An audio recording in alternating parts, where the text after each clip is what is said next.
de hoje você vai conhecer como funciona o Ministério Público do Estado de São Paulo. Eu vou conversar com o Procurador-Geral de Justiça, o Dr. Mário Sarrubo. É a partir de agora no Coliseu da Guardiã. Vamos lá?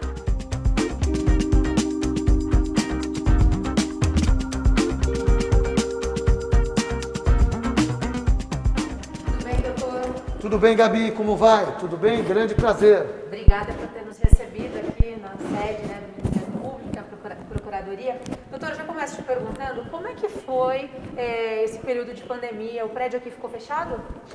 Na verdade, foi um período muito atípico. O prédio, naquele primeiro momento, a partir de março e basicamente até junho, julho, ele ficou praticamente fechado, só com um ou outro setor funcionando. Claro, a Procuradoria-Geral sempre funcionando. Mas, na verdade, o Ministério Público trabalhou, e trabalhou muito bem, é bom que se diga, no sistema de teletrabalho, no home office, sem deixar de atender a população e dando conta aí de todo o seu expediente, até com maior produtividade. E quais foram as ações que vocês realizaram durante o período de pandemia? Vocês criaram, inclusive, um comitê, de atenção ao assunto pandemia. Exato. A grande preocupação, logo que nós assumimos no dia 17 de abril de 2020, no auge da pandemia, e a grande preocupação era buscar um Ministério Público que fosse coerente, que tivesse um pouco mais de unidade, porque nós somos uma carreira em que os promotores de justiça têm independência funcional, eles atuam de acordo com a lei, mas também com as suas convicções jurídicas. Mas nós precisávamos, num momento de absoluta excepcionalidade, no momento de pandemia, buscar uma maior unidade nas decisões da instituição com relação à pandemia. Daí nós criarmos, logo foi o nosso primeiro ato aqui na Procuradoria-Geral, nós criamos um gabinete de crise. Esse gabinete de crise, ele teve uma capilaridade muito grande, porque estabeleceu-se um diálogo interno como nunca havia tido anteriormente, com as plataformas digitais e tudo mais, e nós conseguimos ter uma linha de atuação muito homogênea no trato com a pandemia, na área da saúde, na área da educação, na área do crime organizado, execuções penais, meio ambiente, direitos humanos e assim por diante. E esse comitê de crise, quais foram as principais pautas tratadas? Olha, as pautas principais, elas foram notadamente no campo da saúde, num primeiro momento, era aquela que envolvia as medidas de saúde necessárias em cada município, que a pandemia ela teve algumas distorções, em dado momento ela atacava muito mais a capital e o interior estava mais preservado, depois essa lógica se inverteu e as medidas e o nosso comportamento enquanto membros do Ministério Público, as nossas decisões, elas foram unificadas, ou seja, praticamente nós conseguimos tratar de forma homogênea o nosso trato da pandemia, a questão da saúde, se o município devia ou não permanecer fechado, se deveria ou não haver isolamento social, lockdown, fechamento do comércio, todas essas decisões, nós conseguimos ter homogeneidade. Em relação à educação, qual foi o posicionamento de vocês? Olha, a educação é um dos temas mais controvertidos internamente, inclusive. Não se desconhece, e isso é unanimidade, que educação é prioritário, não resta a menor dúvida, está na Constituição, está na lei. O problema é, em meio à pandemia, voltarmos às aulas presenciais, isso é uma prioridade? É uma atividade essencial? Não é? Nos termos da lei, não é uma atividade essencial, mas é um direito fundamental das crianças, do adolescente e das pessoas. Não é? Então, a questão da volta às aulas presenciais ainda é um dilema muito grande na instituição, porque nós temos aqui uma boa parte dos colegas que entendem que as aulas devem voltar na forma presencial em qualquer circunstância, e uma parte dos colegas que entende que isso pode trazer uma maior circulação do vírus, e acho que esse é um aspecto importante. O vírus não pode circular. Quanto mais o vírus circula, mais ele tem chance de mudar a sua cepa, a sua mutação, e isso cria problema em termos até de eficácia das vacinas, para não dizer o maior número de mortes e de contaminados, né? Fato é que a gente tem como base principal, escola deve abrir, né? Educação é fundamental, mas desde que os protocolos estejam obedecidos e desde que o município, né, tenha condições em termos de leitos vagos e de atendimento hospitalar para que a gente possa fazer circular tudo que envolve uma aula presencial. O Ministério Público também está se informatizando. Eu queria que o senhor falasse um pouquinho dessa modernização. Esse era um grande desafio, né? Por toda a nossa trajetória na instituição, quando praticamente fomos levados ao cargo de procurador-geral, esse era o objetivo, informatizar o Ministério Público. Uma das bandeiras, né? Era uma das bandeiras, inclusive, na campanha interna. E a pandemia acabou acelerando esse processo, né? Nós acabamos sendo empurrados para esse processo de informatização. Com o prédio fechado, com a maioria dos prédios fechados, naqueles momentos de maior isolamento, era necessário, primeiro, se conferir um acesso à população, porque o nosso DNA é um DNA de contato diário com a população. O promotor está acostumado, a gente vem para o Ministério Público para estar próximo da população, para poder dialogar, para construirmos a nossa pauta através do diálogo com a população, com as organizações sociais, com movimentos sociais, enfim, com a universidade, assim por diante, com o poder público, né? Esse diálogo é muito importante. Como funciona para o munícipe comum fazer uma denúncia no Ministério Público? Você falou, você enfatizou bastante na sua fala que o papel do MP é de estar próximo da população. Como é que o munícipe pode? Porque às vezes eles vêm à instituição e falam assim, mas como que eu vou chegar? Como é que a população pode fazer? É muito tranquilo, né? Nós temos algumas preocupações, porque nem todo munícipe tem o acesso digital, né? E notadamente aqueles que mais nos procuram ainda vão à promotoria e etc. e tal. Hoje, se você for qualquer um que vá à promotoria, ainda que ela esteja, ainda que nós todos tenhamos que permanecer no teletrabalho, ele vai encontrar os canais de atendimento, como o telefone, sempre vai haver um funcionário que vai fazer a ligação com o promotor de justiça para que esse encontro, virtual ou não, possa acontecer. Aqueles que têm o acesso digital, está muito fácil, é só entrar no nosso portal, tem lá um item atendimento ao cidadão, ali ele clica facilmente, ele manda a sua reclamação com a sua demanda e isso automaticamente vai para o promotor que fará o contato imediatamente. Tem um café na sua sala? Tem um café, vamos lá, está convidada. O senhor estava falando da informatização, que facilitou, né, conversar com os promotores pela internet, tudo. E o que mais de benefícios o senhor tem trazido aqui para a instituição, o que tem facilitado também o trabalho dos promotores? Bom, na verdade, nós estamos criando, ainda no campo da informatização, um processo digital muito mais amplo, muito mais fácil de se trabalhar, facilitando a atividade do promotor de justiça no processo junto ao Tribunal de Justiça. E como nós temos também os nossos procedimentos internos, que nós chamamos de extrajudiciais, também estamos construindo um sistema interno que vai facilitar e muito. No mais, é sempre aquela construção de políticas institucionais, eu tenho trabalhado demais através do diálogo, né? O diálogo para nós, ele é fundamental e a Procuradoria-Geral vem incentivando o Ministério Público a trabalhar as suas políticas de uma forma mais ordenada e unitária. Então, nós temos os centros de apoio operacional. Os centros de apoio, eles têm percorrido várias regiões do Estado, fazendo propostas e dialogando com os colegas e construindo modelos de atuação que possam melhorar a vida, o dia a dia da população. Se você me permitir, nesse campo, eu estou realizando um dos projetos, nesse momento, que eu mais sonhei em realizar aqui na Procuradoria-Geral de Justiça.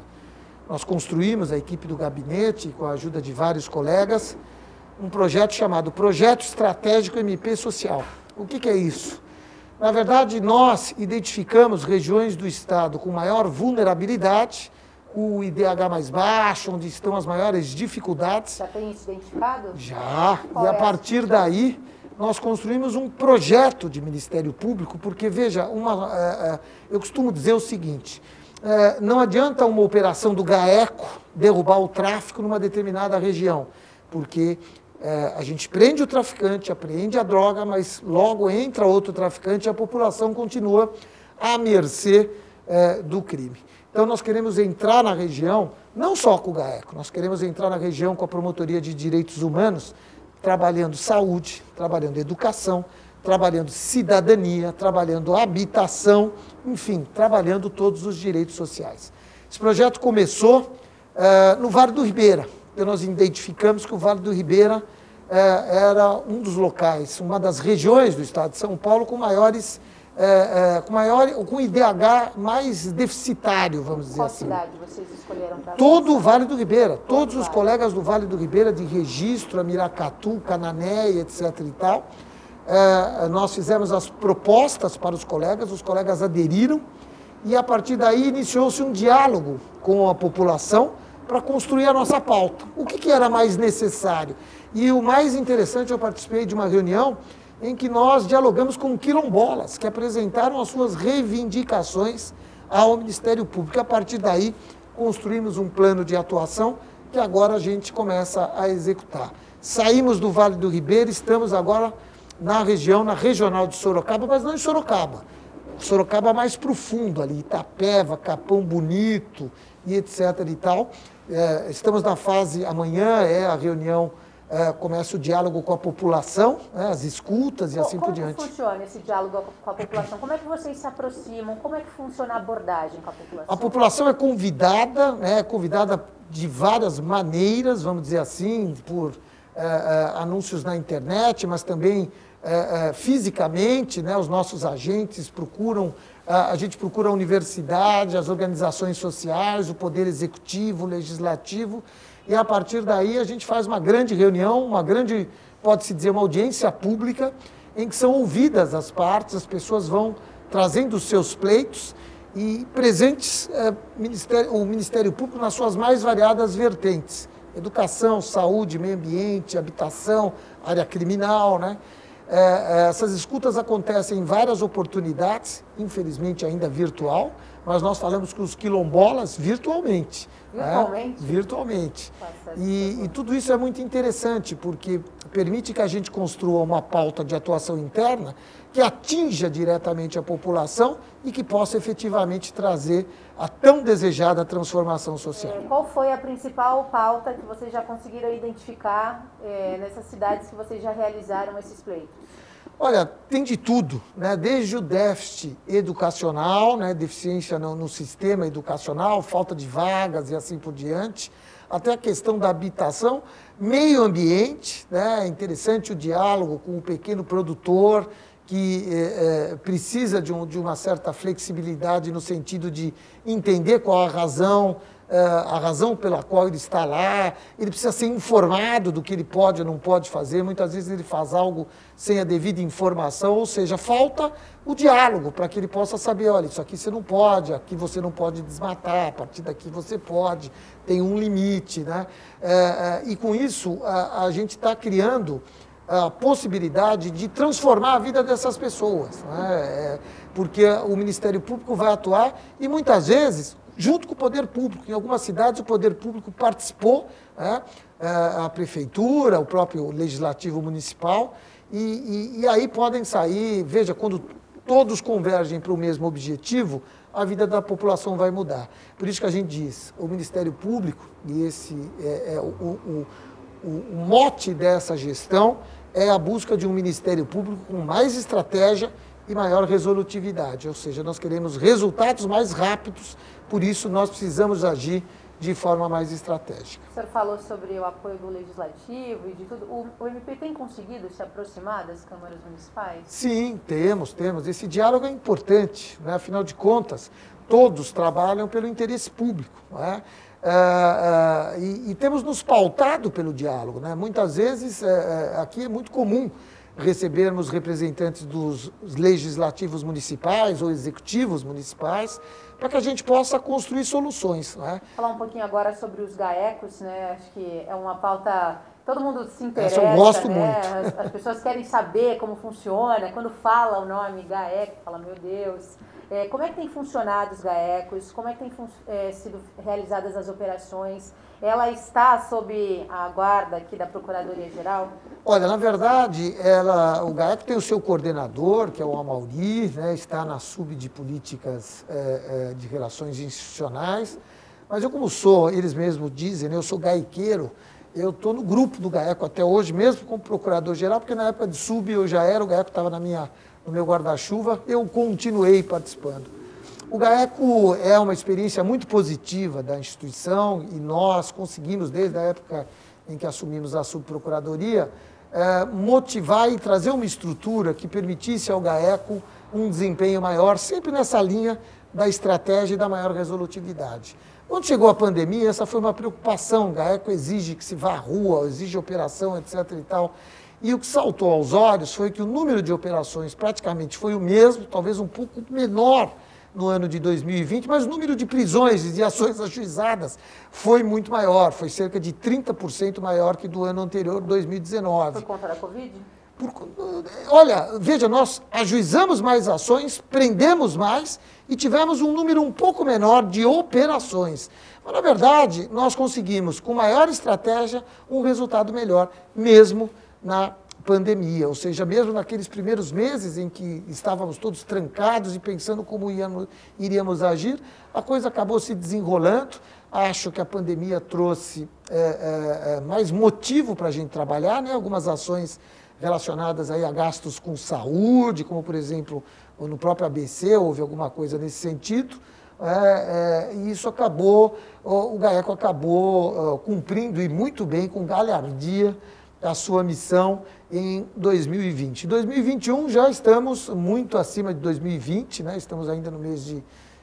não chegamos ao meio do ano e já estamos batendo os recordes de 2020 e 2019. O GAECO tem um formato hoje pautado, em primeiro lugar, pelo perfil do profissional, porque precisa ter um perfil diferente para estar lá, então nós sempre trabalhamos com essa lógica de que o Ministério Público é uma grande instituição e temos vários perfis profissionais aqui. E acho que a grande obra do Procurador-Geral de Justiça e da instituição é colocar as pessoas certas nos lugares certos.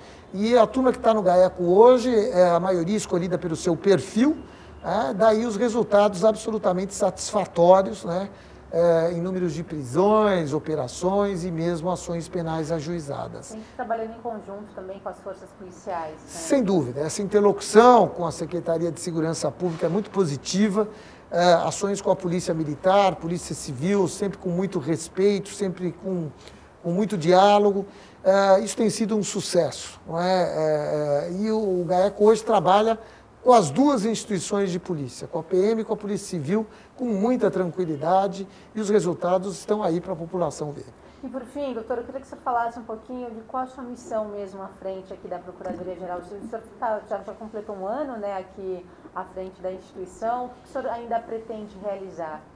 Olha, acho que a missão é entregar ao final dessa gestão um Ministério Público mais moderno, um Ministério Público que tenha muito mais aquele viés que lhe foi destinado pela Constituição Federal, ou seja, um Ministério Público forte em todas as suas vertentes de atuação.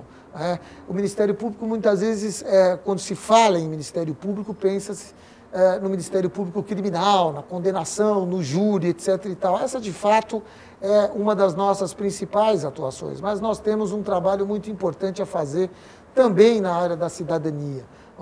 A Constituição Federal enumera no seu artigo 6º uma série de direitos sociais da população e a própria Constituição incumbiu o Ministério Público de ser o fiador desses direitos.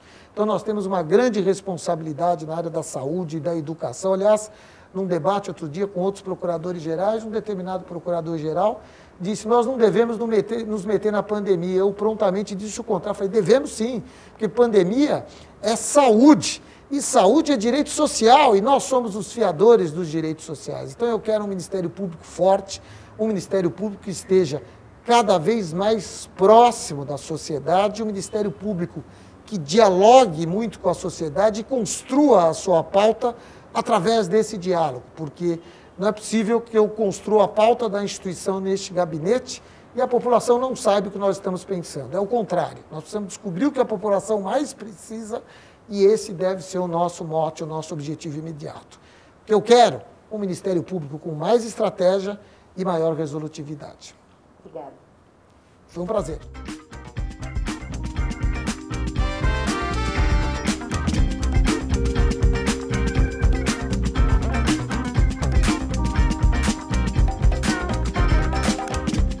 Você acompanhou um pouquinho dos trabalhos executados pelo Ministério Público do Estado de São Paulo. Eu conversei com o Dr. Mário Sarrubo, ele que é Procurador-Geral de Justiça do Estado.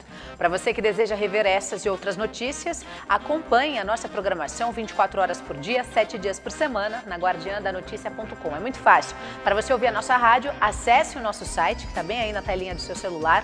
Lá vai ter um ícone, ouvir ou assistir. Você clica no ouvir, conecta no Bluetooth do seu carro e acompanha a nossa programação com jornalismo regional em todo o estado de São Paulo. Uma ótima noite para vocês e até a próxima.